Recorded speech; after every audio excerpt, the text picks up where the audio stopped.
game ones. We've only seen the game ones of every series.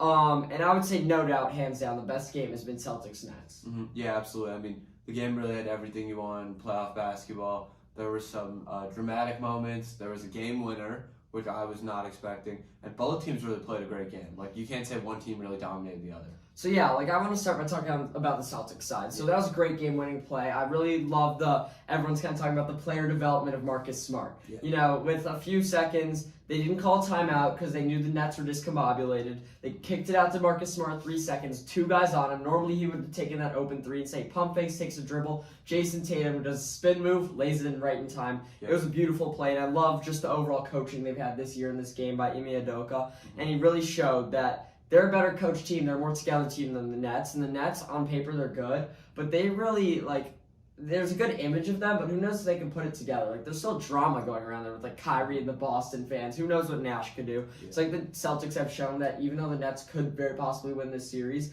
they're the 2 seed for a reason. Yeah, for sure. I think that the Nets' biggest problem is when push comes to shove and times get tough, the ball's going to KD or Kyrie. You look at it, you see Dragic had a good game. Then you had a few other guys. Drummond got into foul trouble early. Yeah. But, in the fourth quarter, when the ball's dribbling down the floor, you see the 3 other guys on the court. Normally it's Bruce Brown, Claxton, and then maybe, Dragic.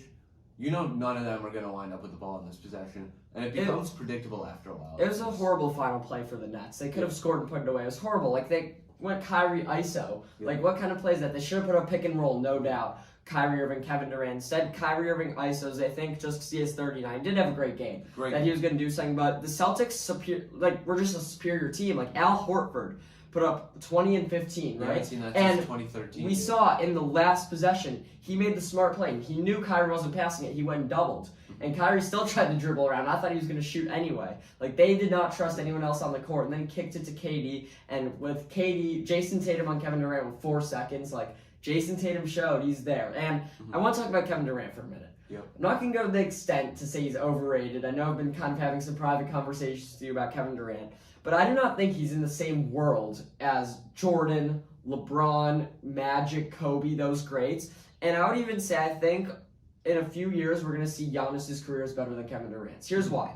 Kevin Durant, his 2 titles, came on a team where he was not the leader. Draymond Green was the emotional leader. He was not the most important. He was not the most important player. Stephen Curry was the most important player. They also had guys like Klay Thompson on that team. Yes, he won MVP, but that's because the ball could just go through him. He could win with that team by just scoring. Mm-hmm. He has not shown that leadership. He has not won on his own.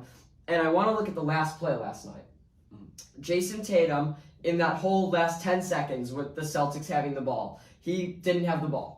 It was Derek White passed it to Jaylen Brown. Jaylen Brown cut, passed it to Marcus Smart.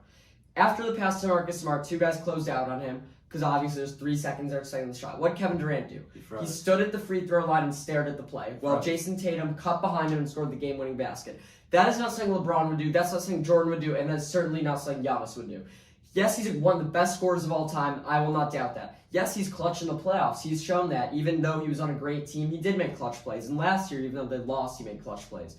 But he doesn't show the same leadership, the same playing hard every single play that the greats do. And I think by the end of his career, that's going to be shown. Yeah, I get what you're saying there. Or that'll be remembered. Yeah, in the sense that, these other guys, their resumes speak for themselves. There's Kevin Durant.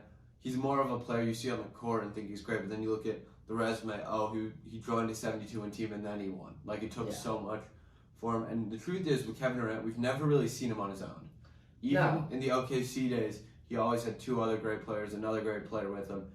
Golden State always had a great player. Now he has another great player. I think that the thing that people need to realize about Kevin Durant is he's a guy who's exceptional on the court, but the stat line and all these other things will always be pulling him down at the end of the day. But I think having help doesn't hurt you. If he goes and wins a title with this Nets team, that'll be impressive. That will build him up his resume. I still don't think he's a great leader or defender, but that'll build up his resume. Because LeBron had help. LeBron had Kyrie. Jordan had tons of help. He had basically a version of a super team in my eyes. I think Scottie Pippen, Dennis Rodman, that's a great team. But Kevin Durant went to a team who had just won a title, and he wasn't the leader there. At least with LeBron and Jordan and Giannis, they have good teams around them, but they're the clear leader. Kevin Durant was not the leader of that team, so I think that's something I want to point out. Let's talk about Kyrie for a second.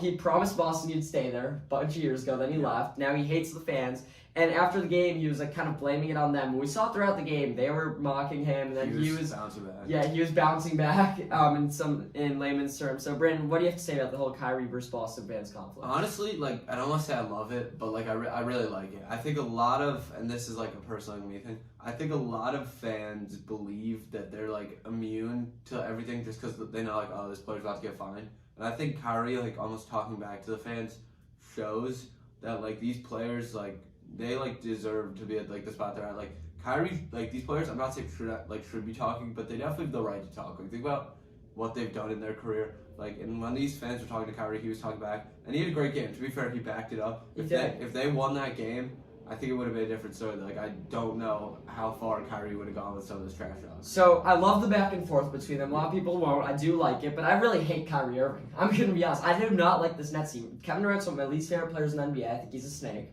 That's just me. Nothing personal to Kevin Durant. I just did not like his move to the Warriors. And Kyrie Irving now, this back and forth, he's very hateable. I think this is a hateable team. As a Laker fan, it's hard to root for the Celtics, but I really am. I think Kyrie will get fined. I think it's fine that he talked back. I think as a fan, it's interesting. I like that he did that, but the NBA should fine him. He did do some pretty obscene things. I'm excited to see Wednesday night in Boston, what they come with, and I'm definitely rooting hard for the Celtics. I love the Celtics team. Marcus Smart, as I said, the player progression he's shown by passing the ball there in the last seconds of shooting it. He's always been one of my favorite players. Jason Tatum and Jaylen Brown. I used to hate Marcus Smart at Oklahoma State. Jaylen Brown and Jason Tatum are great.